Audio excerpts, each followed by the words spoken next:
doctor, enlighten us about the vision correction surgeries. What kind of surgeries you provide? So I'm very curious to know कि किस तरह से changes आ रहे हैं अभी बहुत सारे options available हैं, तो किस तरह से ये different हैं options एक दूसरे से, पहले के टाइम पे क्या था और अब क्या advanced technologies आ गई हैं, कितनी invasive है, कितना easy हो गया है, क्या cost है, किसी को अपना चश्मा अगर उतरवाना हो तो उसके पास किस तरह के ऑप्शंस अवेलेबल है. Let's talk about it. सबसे पहले तो हम देखते हैं कि whether you are fit for laser surgery और एलिजिबिलिटी पहले चेक करते हैं. दूसरा चीज़ हम बोलते हैं कि जो भी टेक्निक के बारे में हम आज बात करने वाले हैं तो हर एक के अपने एडवांटेज डिसएडवांटेज है. आपके पैरामीटर्स के ऊपर वो डिपेंड करता है कि आपको कौन सी सर्जरी करना चाहिए. तीसरा चीज़ मैं बोलता हूँ, जो महंगी है वो अच्छी है ऐसा नहीं है. और ये लेज़र सर्जरी के अंदर 2-3 टाइप्स है. तो लेज़र सर्जरी बेसिकली कॉर्निया के ऊपर होती है, जिसको हम काला पुतली बोलते हैं. ये कॉर्निया के ऊपर होती है. ओके. इसके अंदर सबसे जो फेमस सर्जरी है उसको लैसिक बोलते हैं लोग. राइट. लैसिक जो होता है कि इसके अंदर एक फ्लैप लिया जाता है, लेज़र किया जाता है. तो ये एक सर्जरी है जिसके अंदर फास्ट रिकवरी होता है. दूसरा एक सर्जरी है जिसको हम PRK बोलते हैं या सरफेस लेज़र बोलते हैं. उसमें डायरेक्ट लेज़र करते हैं. उसके अंदर अभी एक टचलेस लेज़र करके आया है जिसके अंदर बेसिकली डॉक्टर्स टच नहीं करते, सब कुछ चीज़ लेज़र से ही होता है. तो इसके अंदर रिकवरी के लिए टाइम लगता है, लेकिन this is one of the safest surgery in the world. Cornea, आप कॉर्निया सर्जन को पूछो कि ये इसमें लेज़र में सबसे सेफ कौन सा है तो बोलेगा ये PRK सर्जरी. तो ये लेज़र सर्जरी है, लेकिन इसके अंदर सिर्फ -6 तक नंबर आप ट्रीट कर सकते हैं, लेकिन इसके अंदर रिकवरी थोड़ा सा टाइम है. आपको 5 से 7 दिन तो घर पे ही बैठना पड़ेगा. तीसरा एक सर्जरी है जिसका इंटरनेट पे हाइप करके रखा है, which is a lenticule based. उसका दूसरा नाम है स्माइल सिल्क या क्लियर. इसके अंदर एक कॉर्निया का अंदर छोटा सा एक लेंटिक्यूल वो बाहर निकाल लेते हैं और बोलते हैं कि इसके अंदर फ्लैपलेस है. भले इसके अंदर फ्लैप नहीं है, लेकिन जितना लैसिक के अंदर कॉर्निया थोड़ी बहुत वीक होती है उतना ही रिस्क ये स्माइल के अंदर है. तो हम लेंटिक्यूल बेस तभी रिजर्व करते हैं जब आपका नंबर 6 से 8 के बीच में, 9 के बीच में हो. और यदि आपका 8 से 9 के ऊपर नंबर है तो हम generally ICL and lens prefer करते हैं. उसका ICL या IPCL बोलते हैं. वो लेंस आंखों में डाला जाता है. यदि आप विजन क्वालिटी के अंदर देखोगे तो ICL हैज़ द बेस्ट. और लेज़र सर्जरी के अंदर आप देखोगे तो PRK और लैसिक के अंदर vision quality after 1 month same. अभी ये तो हो गया कौन सा टेक्निक के ऊपर आपने बनाया. लेकिन कौन से मशीन से आपने डिटेक्शन किया उसके ऊपर भी थोड़े से चार्जेस डिपेंड करता है. एक रहता है आप सिंपल उसका नंबर ट्रीट कर दो. दूसरा रहता है कि आप नंबर के साथ कॉर्निया का मेजरमेंट्स लो. तो उसके अंदर कॉर्निया का 22,000 पॉइंट्स पे डिटेक्शन होता है. और US FDA ट्रायल के अंदर ऐसा देखा है कि 50% जो लोग ये सर्जरी कॉन्ट्रा ट्रीटमेंट करते हैं उनका विजन 6 से अच्छा होता है. 6 से अच्छा होता है. और ये लैसिक में भी कर सकते हैं, PRK में भी कर सकता है. तीसरा एक सर्जरी अभी लॉन्च हुआ है 2-4 महीने पहले, उसको वेवलाइट प्लस कहते हैं. तो उसमें क्या करते हैं कि कॉर्निया का आगे का सरफेस, पीछे का सरफेस, ये आपका पुतली प्यूपिल बोलते हैं उसको, लेंस का आगे का सरफेस, पीछे का सरफेस, आपका पूरा पाथ, इसमें 8 स्ट्रक्चर का वो मेजरमेंट्स लेते हैं. कोई आपके लिए जो प्रोफाइल सूटेबल है वो एक 3D प्रोफाइल बनाता है और वो लेज़र के अंदर फिट करता है और इस तरह से लेज़र होती है.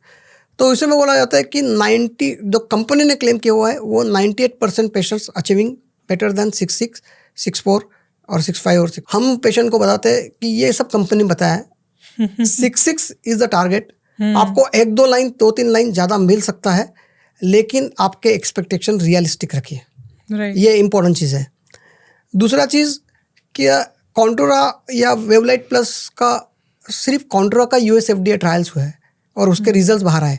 वेवलाइट प्लस के जो ट्रायल्स हुए हैं वो कंपनी का ट्रायल्स है और वेवलाइट प्लस बहुत कॉस्टली है. ईशा नेत्रालय में हम वो उसका that is available. We are doing research on that how better it is compare to Contoura. तो ये ट्रीटमेंट अवेलेबल है. तो we have a complete buffet of treatment options और ये डिसाइड होता है कि एक तो सामने वाले की एलिजिबिलिटी क्या है, कॉर्निया की थिकनेस क्या है, और दूसरा उनका लाइफस्टाइल कैसा है, कितनी जल्दी उनको मतलब कितना डाउन टाइम वो अफोर्ड करते हैं. एंड क्या इसमें जो इनके प्राइजेस हैं वो भी डिफर करते हैं? क्या क्या कॉस्ट होती है इन डिफरेंट सर्जरीज की? तो इसके अंदर जो PRK के चार्जेस है, भले ही वो सबसे सेफेस्ट है, सबसे अच्छा है, जिसमें टिश्यू लॉस सबसे कम है, वो सबसे सस्ता है। और LASIK के अंदर जो कॉन्टूरा है उसका चार्जेस थोड़ा सा ज़्यादा जाता है, उसका चार्जेस 80,000 से लाख रुपए तक, लाख सवा लाख तक जाता है। और ये जो वेवलेट प्लस है उसका 1.5 लाख चला जाता है। स्माइल का भी चार्जेस लगभग वेवलेट प्लस के रेंज में ही आता है, स्माइल या क्लियर या जिसको सिल्क बोलते हैं। और ICL के charges depend on whether Indian lens है या इम्पोर्टेड है, उसके ऊपर चार्जेस डिपेंड करते हैं। लेकिन ये मत समझिए जो सबसे महंगा है वो सबसे अच्छा है, ऐसा नहीं है। तो आपके लिए कौन सा सेफ है वो सबसे पहले इम्पोर्टेंट है। और आपके लिए सबसे अच्छा क्वालिटी ऑफ विजन कौन देगा। जो क्वालिटी ऑफ विजन PRK और LASIK में है वो quality of vision smile silk में नहीं है। बिकॉज वो नेचुरल शेप आंखों का मेंटेन करने का कोशिश करते हैं PRK। ये सब चीज़ क्या दिखाते हैं कि आपको जितना आंख नेचुरल हो सकता है उतना आंख नेचुरल रखने का कोशिश करना चाहिए। तो लेज़र अफेक्ट करता है नेचुरल शेप को, लेकिन नए जो टेक्निक है तो उससे नेचुरल शेप अचीव होने में ज़्यादा। तो आपके सर्जन ही आपको बेस्ट बता सकते हैं कि आपके लिए मोस्ट सूटेबल क्या रहेगा। एक बार जब सर्जरी हो जाती है उसके बाद जो पेशेंट है वो क्या एक्सपेक्टेशंस रख सकता है, किस तरह की उसकी विजन रहेगी? क्या वो ये उम्मीद रख सकता है कि अब मेरी जो पावर है या जो मेरा चश्मा था वो कभी वापस नहीं आएगा, ये परमानेंट फिक्स हो चुका है, या उसकी लाइफ किस तरह से चेंज होगी? तो LASIK के अंदर इमीडिएट पोस्ट ऑपरेटिव रिकवरी दी है। PRK और जिसको सरफेस एब्लेशन बोलते हैं, टचलेस लेजर बोलते हैं, उसके अंदर कम से कम 5 से 7 दिन आप काम पे नहीं जा पाते। लेकिन और धीमे धीमे उसमें नज़र बढ़ता है, लेकिन 1 महीने के बाद LASIK और PRK का दोनों का रिजल्ट लगभग सेम ही है, कोई डिफरेंस नहीं दोनों में। स्माइल के अंदर पहले 1-2 हफ्ता लग सकता है विजुअल रिकवरी के लिए, और वो धीमे धीमे बढ़ता है। PRK is a true flapless, while smile is there is a little.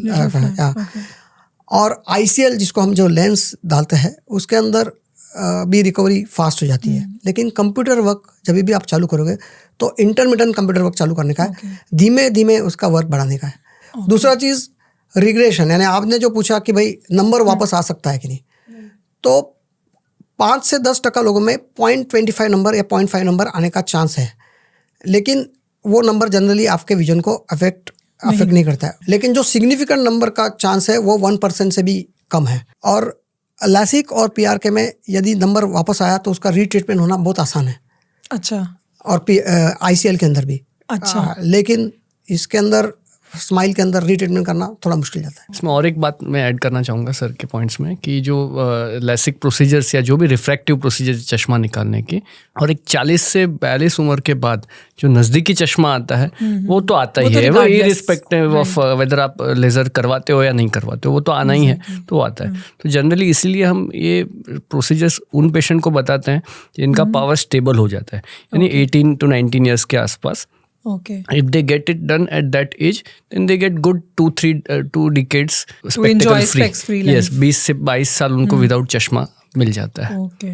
तो अगर कोई जितना जल्दी करवाएंगे उतना आपको फायदा है, क्योंकि 40 के बाद तो फिर वापस आपको नहीं, 40 के बाद में भी ये सब प्रोसीजर्स पॉसिबल है, ऐसा नहीं है पॉसिबल नहीं है, बट आपको फिर उसका एडवांटेज उतने कम साल मिलेगा। और इसमें क्या कोई लिमिटेशन है कि अगर आपकी पावर इतनी ज़्यादा है तो आप नहीं करवा सकते? जनरली हम क्या बोलते हैं कि आप लेज़र, भले ही LASIK लेज़र आप 8 से 10 नंबर तक या 12 नंबर तक उसको लेज़र को परमिशन है, लेकिन विजन क्वालिटी जिसको सर कॉन्ट्रास्ट बोल रहे थे, वो कॉन्ट्रास्ट अफेक्ट हो जाता है नाइट विजन का। तो जनरली उसके अंदर हम ICL प्रीफर करते हैं, यानी लेंस इम्प्लांटेशन प्रीफर करते हैं। लेंस इम्प्लांटेशन में क्या रहता है, सिर्फ एक लेंस अंदर डाला जाता है, वो रिवर्सिबल प्रोसीजर है, और उसका अंदर vision quality is the top most in that. Laser भी यदि आपका कॉर्निया का थिकनेस 460 या 470 के नीचे है तो PRK लेज़र करना भी बहुत मुश्किल जाता है। LASIK तो हम 500 माइक्रोन के नीचे कॉर्निया का थिकनेस है तो LASIK और स्माइल तो करते ही नहीं। तो ये आपके पैरामीटर्स के ऊपर डिपेंड करता है।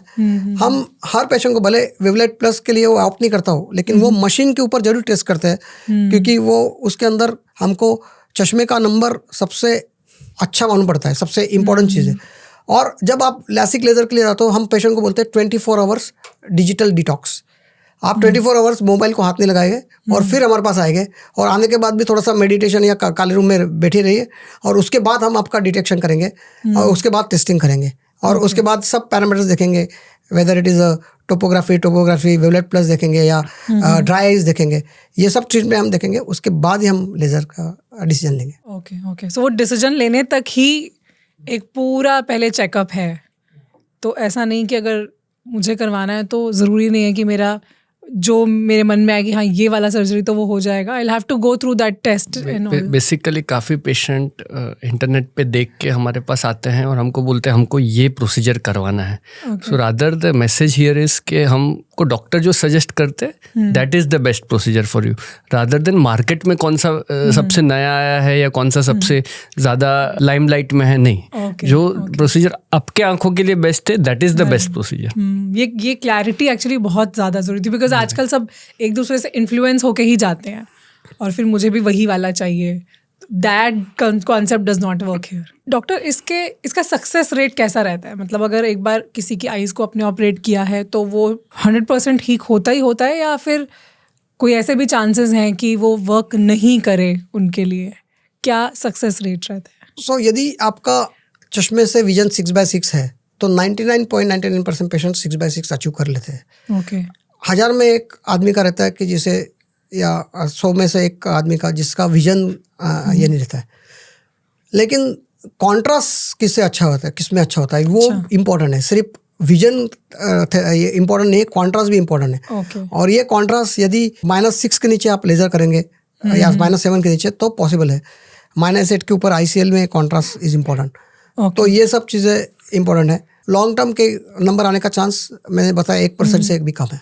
Okay, So this is a worldwide, this is a known therapy and this is US FDA approved or any FDA approved. Everywhere it is approved now. So आप कह रहे हो कि रिजल्ट तो सबको मिलता है, वो क्वालिटी ऑफ रिजल्ट वेरी कर सकता है depending on the current conditions. Perfection may not be possible, but the good quality vision is possible. Are there any chances of any complications during the surgery? Chances, yes, old age में जो microkeratome use करता था उसके अंदर chances थे। और अभी parameters काफ़ी डिफाइन हो गए, तो यदि आप पैरामीटर्स ठीक से फॉलो करोगे तो chances of this is extremely rare. बहुत से आंखों के डॉक्टर करवा के लेते हैं, बहुत से आंखों के डॉक्टर के बच्चे करवा के लेते हैं। हमारे जितने भी रिलेटिव्स हैं वो सब हमारे पीछे लग के उसने लेज़र करवा के लिए। अच्छा। तो ये सब होता है। हाँ, लेकिन एक मैंने जैसा बोला कि पूरा testing including retina testing is very very important. और लेज़र हो जाने के बाद यदि आपका नंबर -3-4 के ऊपर है तो आपको हर साल रेटिना चेकअप के लिए आना पड़ता है, क्योंकि आपका सिर्फ हमने नंबर निकाला है, आपका रेटिना थोड़ा वीक ही है और उसके अंदर कोई प्रॉब्लम आने का रहेगा तो आपको पता नहीं चलेगा।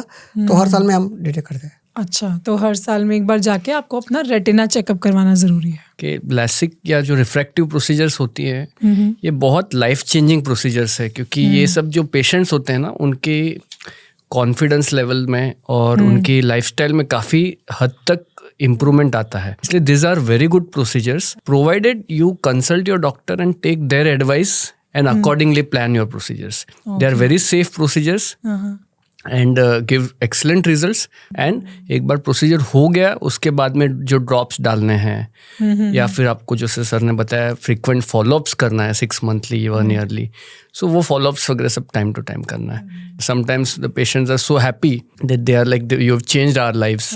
Thank you so much for watching this clip. ये क्लिप एक पूरी कॉन्वर्सेशन का बस एक छोटा सा हिस्सा था। आई एम श्योर कि पूरा पॉडकास्ट सुनकर आपको और भी बहुत सी नई इन्फॉर्मेशन मिलेगी। अगर आप इस पूरे पॉडकास्ट को सुनना चाहते हैं तो उसका लिंक डिस्क्रिप्शन में है।